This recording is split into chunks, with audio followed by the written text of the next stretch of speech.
Bismillahirrahmanirrahim. Assalamualaikum warahmatullahi wabarakatuh.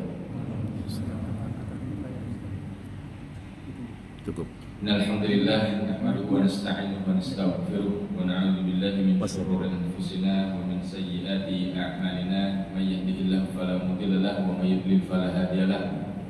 Asyhadu an la ilaha illallah wahdahu la syarika lah wa asyhadu anna Muhammadan abduhu wa rasuluhu la nabiyya wa la rasula ba'dah. Rabbi shrah li sadri wa yassir li amri wa hlul 'uqdatam min lisani yafqahu qawli. Alhamdulillah bi ni'matihi tatimmus shalihat. Kita bisa berkumpul di tempat yang insyaallah dimuliakan Allah Subhanahu wa taala, di mana dalam satu waktu, dalam satu momen, dalam satu kondisi ada hal-hal yang memang dimuliakan Allah, ada waktu-waktu yang dimuliakan Allah, ada orang-orang yang dimuliakan Allah, dan beberapa hal. Dan alhamdulillah pada hari ini kita masih diberikan nikmat untuk bisa beribadah bersama, untuk bisa menambah amalan-amalan kita, tak lain dan tak bukan agar Allah menurunkan rahmatnya kepada kita, agar Allah meridhoi kita, dan dengan rahmat Allah itulah kita sama-sama menuju ke surga Allah Subhanahu wa taala. Amin ya rabbal alamin. Jemaah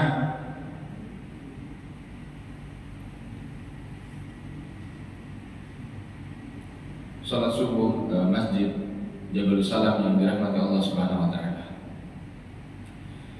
Sampailah kita di mana sekarang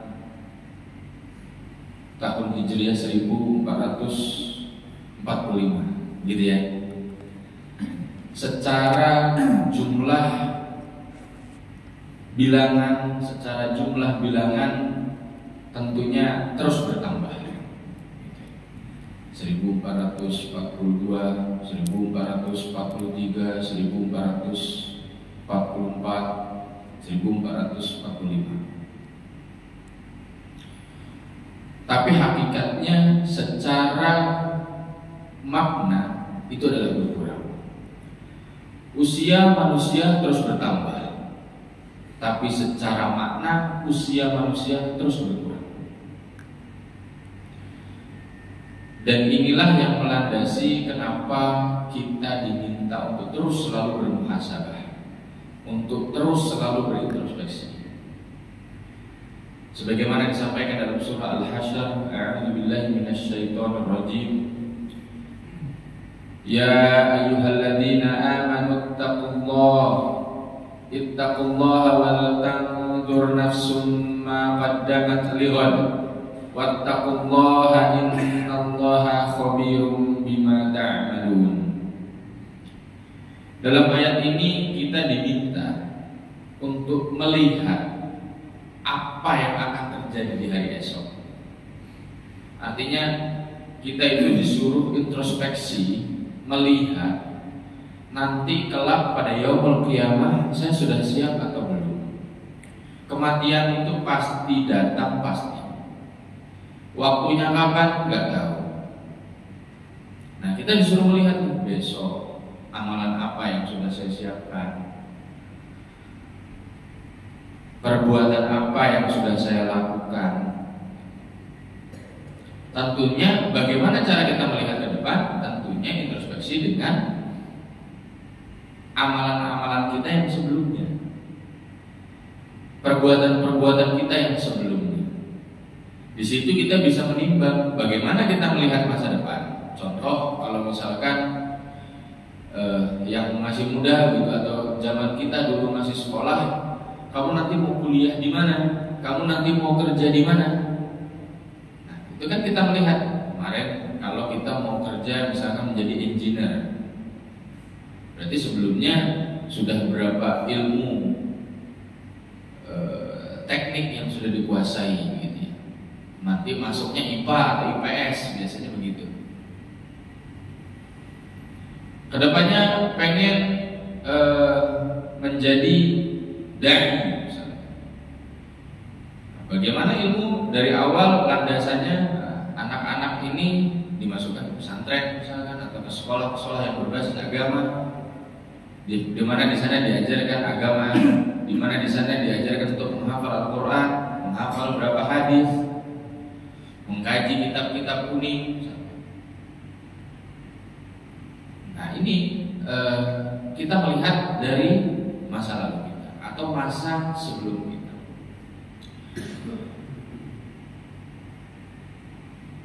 Qala Allah Ta'ala fi kitabihil karim, a'udzu billahi minasyaitonir rajim. Alladzi khalaqal mauta wal hayata liyabluwakum ayyukum ahsanu amala wa huwal azizul ghafur. Di surah Al-Mulk juga disampaikan bahwa Allah itu yang menciptakan kematian.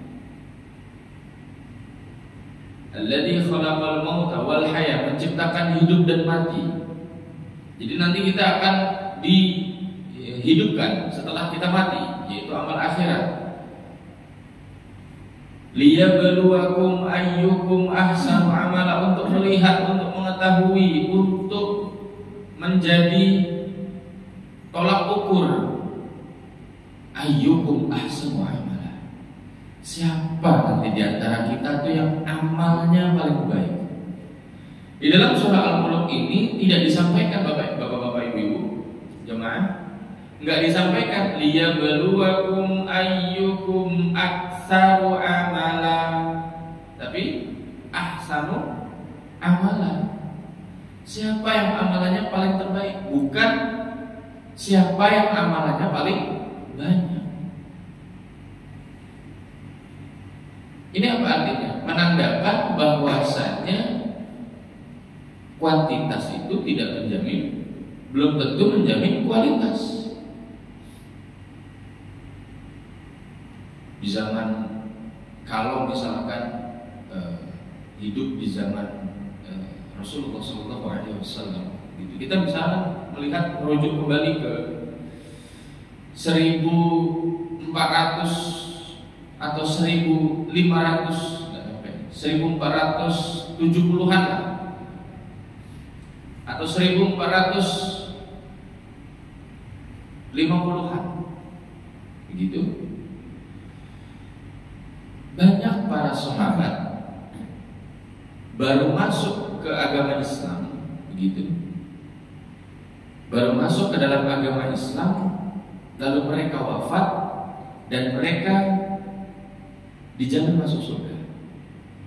Padahal usia mereka masuk Islam sangatlah singkat. Ada yang sebagaimana paginya masih kufur, masih kafir, masih belum masuk Islam, tapi begitu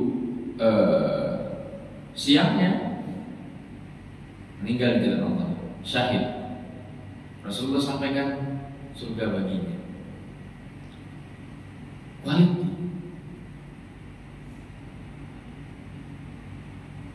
Yang paling baik tentunya aksar dan ahsan. Itu tentunya paling baik. Kita cari banyak, berkualitas. Tapi yang coba kita kaji di sini, aksar, ahsan, yang paling terbaik. Ahsan itu di atasnya hasan. Jadi kalau misalkan ada hal yang baik, masih ada yang lebih baik lagi, maka kita cari, kita ambil yang lebih baik lagi. Amalan-amalan ahsan ini, namanya hal yang terbaik itu gak mungkin terjadi setiap saat, setiap waktu. Supply demand-nya itu pasti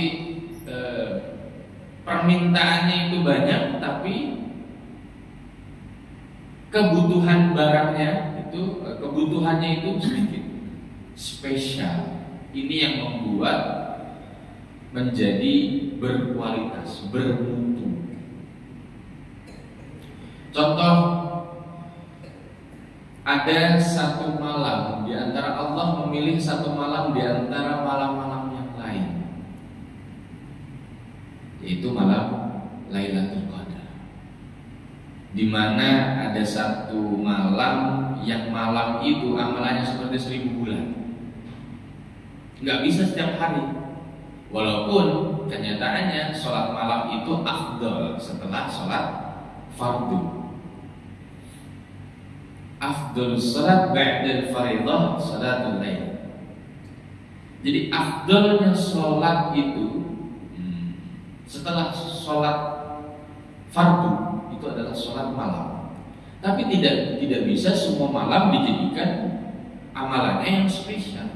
Ada satu malam yaitu malam Lailatul Qadar. Ada satu hari di mana amalan itu dosa-dosa itu dihapuskan sebelum dan sesudahnya, yaitu di hari 9 Zulhijjah, hari Arafah. Allah memilih hari itu. Ada satu hari juga di mana spesial dalam satu minggu, hari Jumat. Ada satu tempat spesial di antara tempat-tempat yang lain, Masjidil Haram, Masjid Nabawi, Masjidil Aqsa, Baitul Maqdis, di mana tempat itu amalannya lebih banyak dibandingkan kita sholat di Masjid Jabal Salam, kita sholat di masjid-masjid yang lain. 3 tempat ini lebih baik. Tidak ada afdal perjalanan yang lebih baik untuk kita tempuh kepada tempat-tempat ini. Masjidil Haram, Masjid Nabawi, Masjidil Aqsa. Itu bisa kita tempuh. Jadi nabung-nabunglah sekarang, gak apa-apa. Bersusah payah untuk bepergian ke tempat-tempat ini dianjurkan. Nah, nanti kalau mau ke Eropa gitu untuk telusur jejak, misalkan jejak sejarah keislaman di Andalusi, di Turki, silahkan setelah dari 3 tempat ini, gitu ya. Walaupun juga tidak ada dosa juga kalau mau ke tempat yang mana dulu, tidak ada dosa.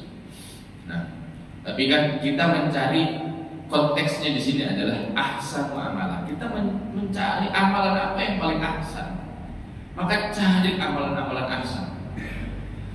Nah, tentunya beda konteksnya juga dengan berarti di malam-malam yang lain gak usah dihidupkan dong. Gak gitu-begitu juga. Jadi untuk meraih malam Lailatul Qadar kita butuh persiapan.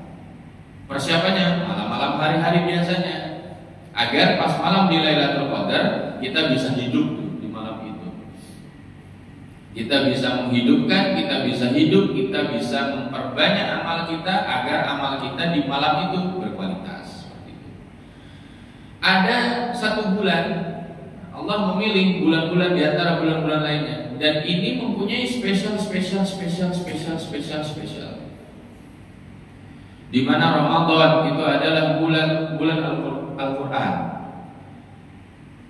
Bulan Al-Quran di mana kita disunahkan untuk memperbanyak membaca Al-Quran, untuk banyak berinteraksi dengan Al-Quran. Iqra'ul Qur'ana fa innahu ya'ti yaumal qiyamati syafi'an li ashabi. Ada lagi di mana dalam hadis Rasulullah tidak pernah berpuasa setelah bulan Ramadan yang banyaknya selain di bulan Sya'ban. Nah, ada satu lagi bulan di mana dari beberapa 12 bulan ada 4 bulan yang dimuliakan, yang diharamkan untuk berperang. Zulqa'dah, Zulhijjah, Muharram, Rajab.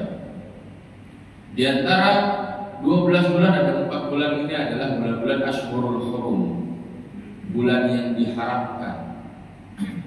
Diharamkan untuk kita berperang, diharamkan untuk kita menzalimi diri kita sendiri dan menzalimi orang lain, khususan di bulan Muharram. Begitupun sama, saat ini kita di bulan Muharram. Disampaikan dalam hadis afdalus siyam ba'da Ramadan syahrullah Muharram. Jadi afdolnya puasa setelah puasa Ramadan adalah puasa di bulan Allah, yaitu bulan Muharram. Sampailah kita di Syahrullah ini.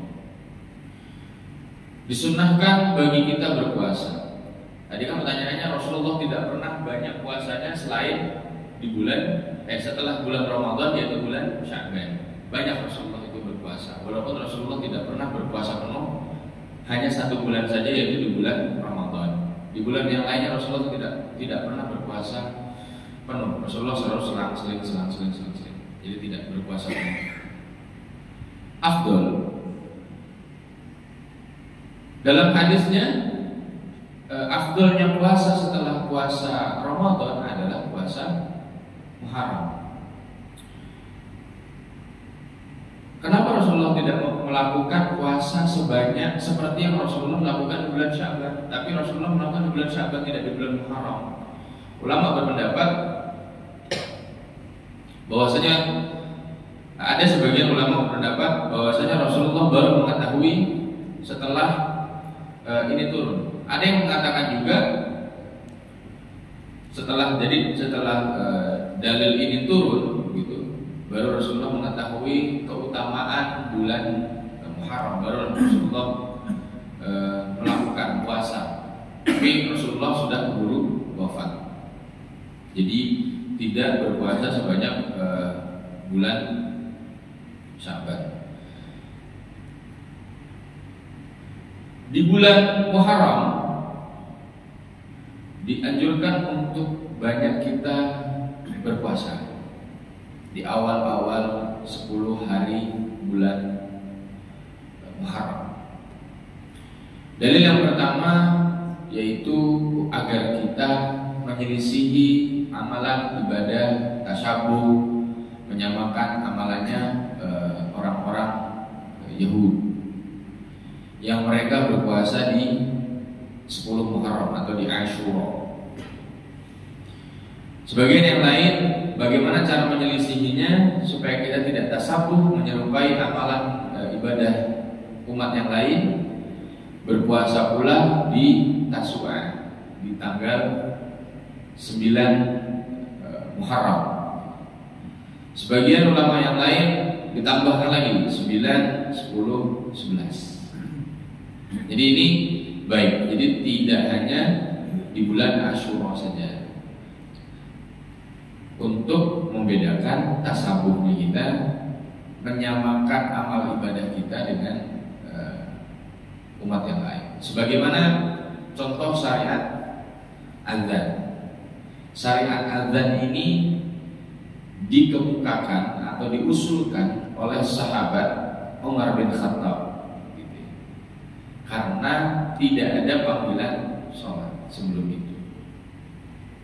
Setelah itu Umar bin Khattab mengusulkan bagaimana jika kita memberikan seruan kepada orang-orang untuk bisa datang ke masjid. Sebagian sahabat mengusulkan ada yang menggunakan lonceng, sebagaimana umat Nasrani. Sebagian yang lain mengusulkan untuk menggunakan trompet, sebagaimana umat Yahudi. Akhirnya usulan dari Umar bin Khattab inilah yang diterima oleh Rasulullah SAW, dan Rasul mengutus Bilal untuk mengumandangkan adzan. Dan dari situ awal mulanya.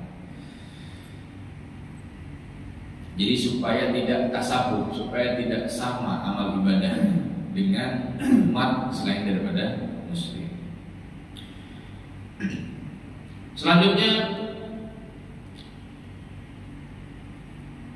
inilah momentum yang tadi salah satunya adalah untuk memperbaiki kualitas amalan, ahsan amalan.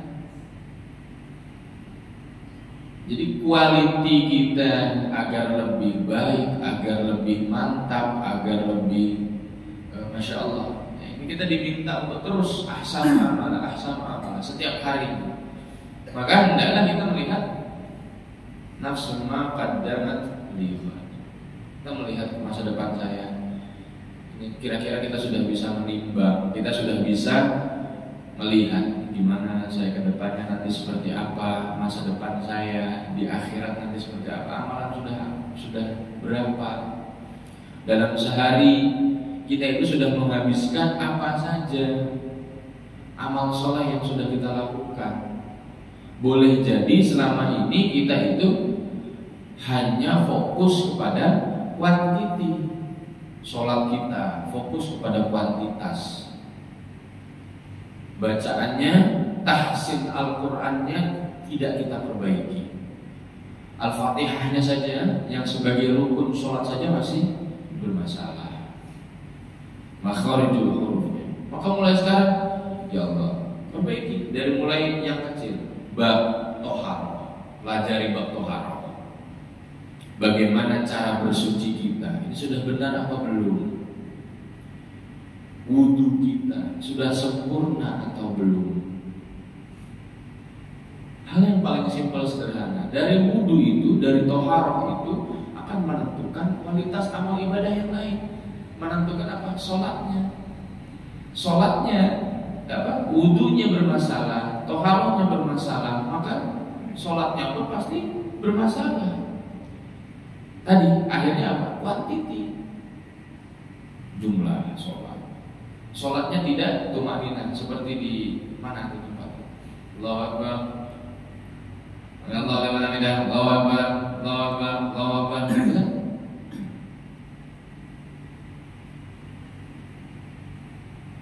Belum selesai membaca doanya, tumaninah. Salah satunya adalah tumaninah, berhenti sejenak, berhenti sejenak. Baca Quran. Boleh jadi selama ini kita membaca Al-Quran dengan kuantitas, tajwidnya terobos. Kita saja hidup taat lalu lintas gitu ya, lampu hijau, lampu merah berhenti gitu. Nah di dalam Al-Quran pun juga sama, ada tatanan bacaan aturan yang tidak boleh, tidak baik kita langgar. Warattilil Qur'ana tartila. Bacalah Al-Qur'an itu dengan tartil. Hak mustahabnya huruf kita sempurnakan. Yang seharusnya waqaf kita tabrak. Pokoknya nafas kuat gak kuat baca terus. Ini kan sama seperti kita menerobos lampu merah, ada tatanan aturannya.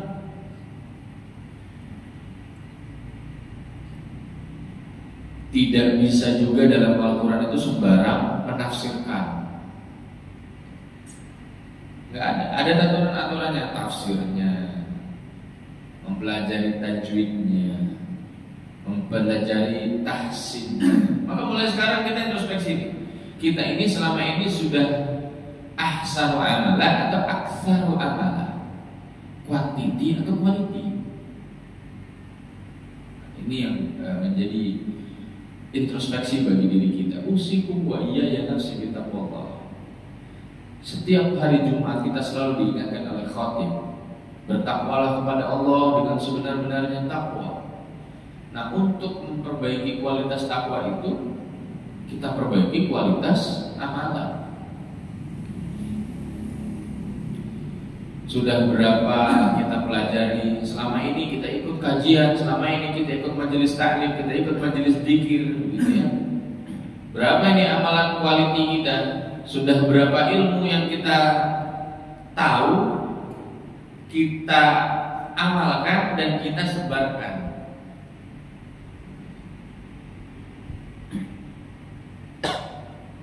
Kita tahu, kita amalkan, kita sebarkan.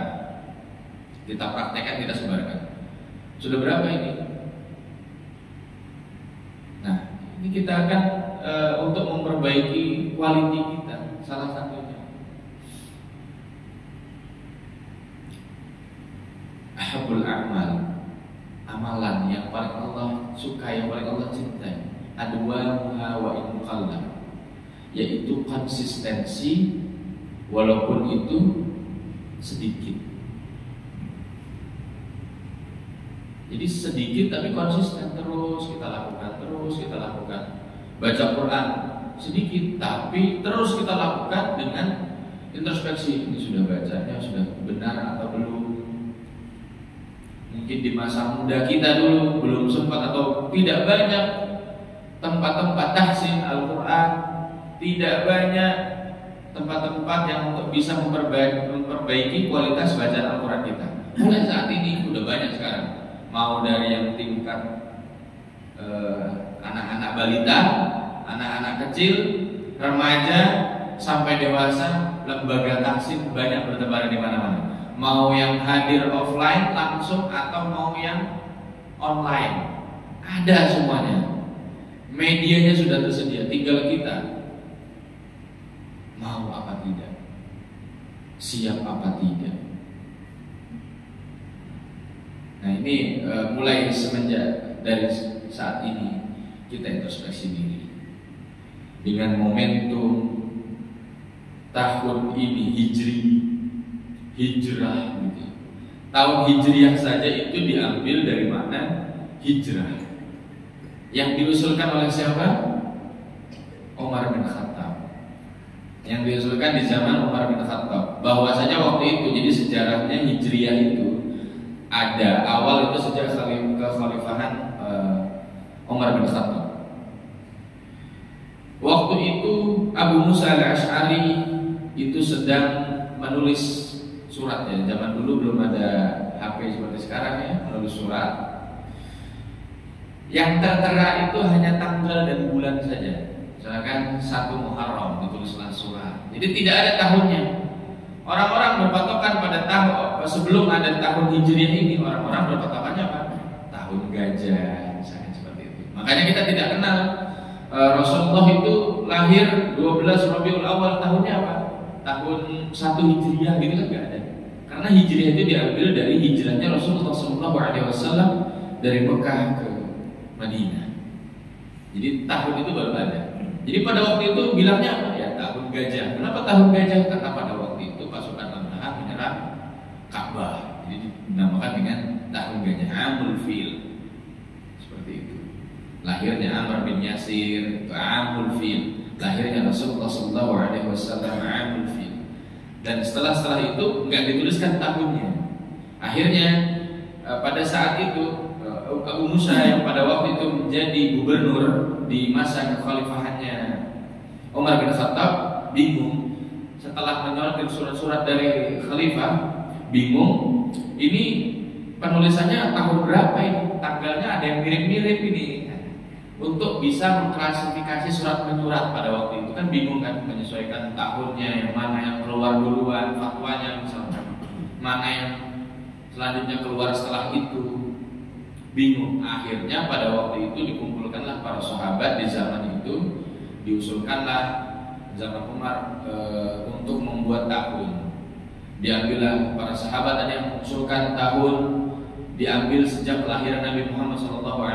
Ada yang mengusulkan di mana Rasulullah SAW diangkat menjadi Rasul. Ada yang mengusulkan di masa Hijriah. Yang mengusulkan di masa Hijrah ini adalah Ali bin Abi Thalib. Akhirnya disetujui oleh Khalifah Umar bin Khattab dan diputuskanlah tahun Hijriah. Tahun Hijriah ini ada yang satu lagi ada namanya Masehi gitu ya, berdasarkan miladiyahnya. Tapi itu wallahu a'lam bishawab. Yang kita pakai adalah Hijriah berdasarkan hijrah Nabi Muhammad SAW. Berarti terhitung 1445 tahun sudah sejak Nabi hijrah dari Mekah ke Madinah. Pada waktu awal itu dicetuskan, kapan awal mula Hijriah itu dicetuskan, yaitu pada tahun 622 Masehi. Jadi setelah 622 Masehi. Dan Hijriah ini biasanya identik kita karena kita identiknya dengan bulan, maka awal mula perhitungannya adalah bukan pas pagi hari. Jadi pada saat maghrib begitu ya, maghrib dan seterusnya nanti kembali lagi ke sore hari ke maghrib. Dihitunglah dalam satu waktu. Wallahu a'lam bishawab. Usikum wa iyaya nafsi bi taqwallah. Marilah sama-sama kita memperbaiki amalan kita kita, memperbanyak amalan kita. Jadi kualitas dan kuantitas ini setara berdasarkan hijrahnya kita, momentum hijrahnya Nabi Muhammad SAW kita jadikan hikmah bagi kita untuk bisa ahsanu amala dan meraih predikat takwa, meraih ridho Allah Subhanahu wa Ta'ala, agar kita sama-sama diberikan rahmat, diberikan ridho oleh Allah untuk bisa masuk dan berkumpul di surganya Allah Subhanahu wa Ta'ala. Amin ya rabbal alamin. Itu saja yang bisa kami sampaikan. Kurang lebihnya mohon maaf. Billahi taufiq wal hidayah. Wassalamualaikum warahmatullahi wabarakatuh.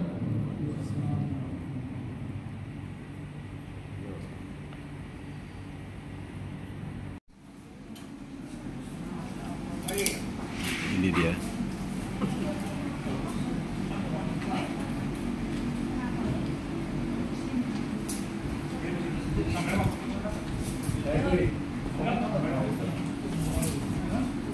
Sarapan pagi bareng. Nah, ini dia setelah pengajian subuh, Sabtu subuh tanggal 23 Juli 2023.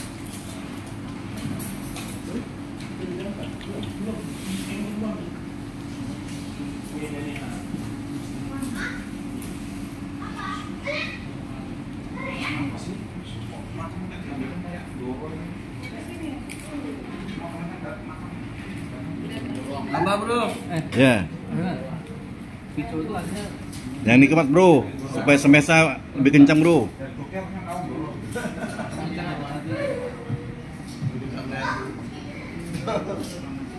Layak itu Pak. Biasa. Itu biasa beli temennya tuh.